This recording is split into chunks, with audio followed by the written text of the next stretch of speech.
रामायण में हनुमान जी की शक्ति के बारे में तो हम सब जानते हैं, है ना? पर क्या होता है जब एक दूत जिसका काम सिर्फ संदेश देना है, अचानक युद्ध छेड़ देता है? ये कहानी सिर्फ ताकत की नहीं, बल्कि एक ऐसी कमाल की सैन्य रणनीति की है जो आज भी हैरान कर देती है। आइए इस दिलचस्प किस्से की तह तक चलते हैं। तो सवाल ये उठता है कि भाई, एक दूत भला युद्ध क्यों करेगा? हनुमान जी तो लंका में सिर्फ एक संदेश लेकर गए थे, तो फिर उन्होंने सब कुछ तहस नहस क्यों कर दिया?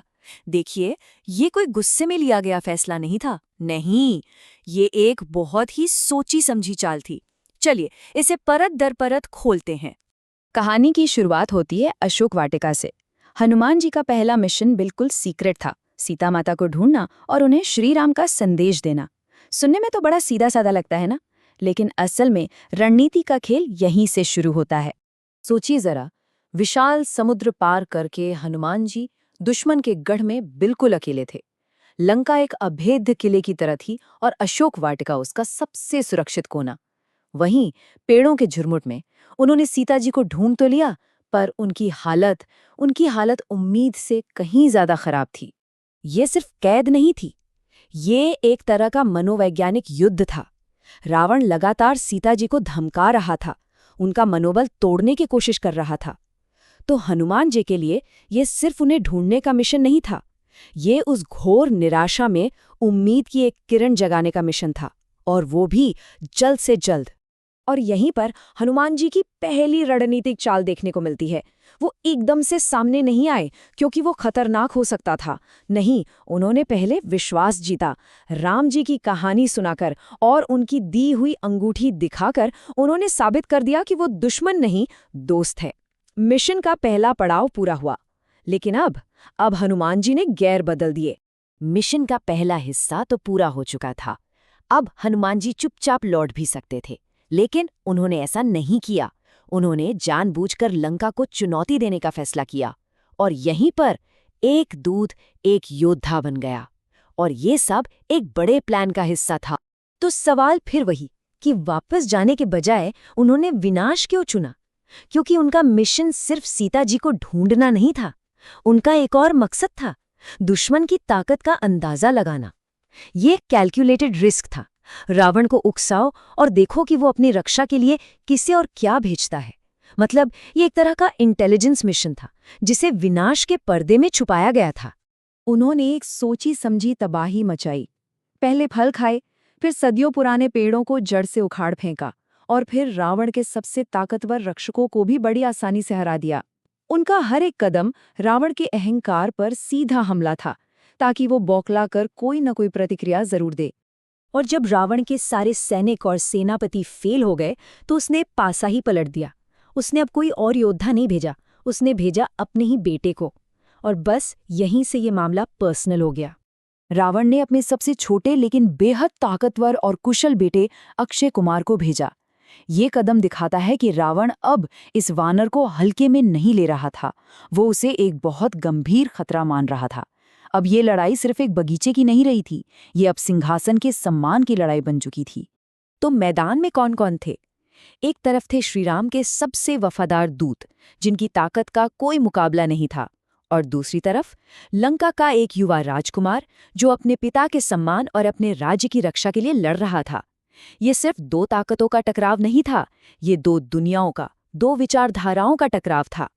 और फिर जो लड़ाई हुई वो सचमुच महाकाव्य थी। आइए एक नजर डालते हैं कि इन दो महान योद्धाओं के बीच आखिर हुआ क्या। अक्षय कुमार कोई नौसिखिया नहीं था। वो एक दिव्य रथ पर सवार होकर आया। हवा में कलाबाजियां करते हुए उसने हनुमान जी पर तीरों की ऐसी बौछार कर दी कि पूछिए मत। उसकी गति, उसका कौशल, उसकी सटीकता, सब कुछ ये साबित कर रहा था कि वो एक असली और बड़ा खतरा है। और यहाँ एक बहुत दिलचस्प पल आता है। उस युवा राजकुमार का पराक्रम देखकर हनुमान जी ने मन ही मन उसकी तारीफ की। उन्होंने एक ऐसे दुश्मन का सम्मान किया जो इतनी बहादुरी से लड़ रहा था। ये बात हमें हनुमान जी के चरित्र के बारे में बहुत कुछ बताती है कि वो सिर्फ ताकत का इस्तेमाल नहीं करते, वो एक विचारशील योद्धा भी हैं। लेकिन सम्मान का मतलब ये नहीं था कि वो रहम करेंगे। जैसे ही अक्षय कुमार ने अपने हमले और तेज किए, हनुमान जी ने तय कर लिया कि अब बहुत हुआ। एक ही जोरदार प्रहार से उन्होंने उस दिव्य रथ के टुकड़े टुकड़े कर दिए और लड़ाई को आसमान से जमीन पर ले आए। रथ के बिना अक्षय कुमार असुरक्षित हो गया था। हनुमान जी ने एक पल भी बर्बाद नहीं किया।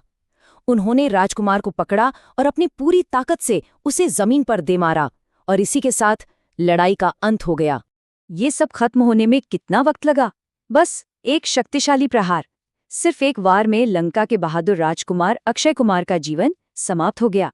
एक राजकुमार की मौत की खबर ने पूरी लंका में सनसनी फैला दी, लेकिन कहानी यहाँ खत्म नहीं हुई। असल में यहाँ से तो हनुमान जी की सबसे बड़ी रणनीतिक चाल की जमीन तैयार हो रही थी। एक ऐसी चाल जिसमें लड़ना नहीं बल्कि हारना शामिल था। तो देखिए हुआ क्या। अक्षय की मौत ने घटनाओं की एक पूरी चेन शुरू कर दी।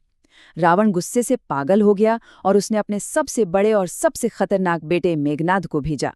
किसी भी और योद्धा के लिए इसका मतलब होता निश्चित मौत, पर हनुमान जी के लिए ये एक मौका था। मेघनाद ने परम अस्त्र ब्रह्मास्त्र का इस्तेमाल किया। अब हनुमान जी चाहते तो शायद उससे बच भी सकते थे, लेकिन उन्होंने ऐसा नहीं किया।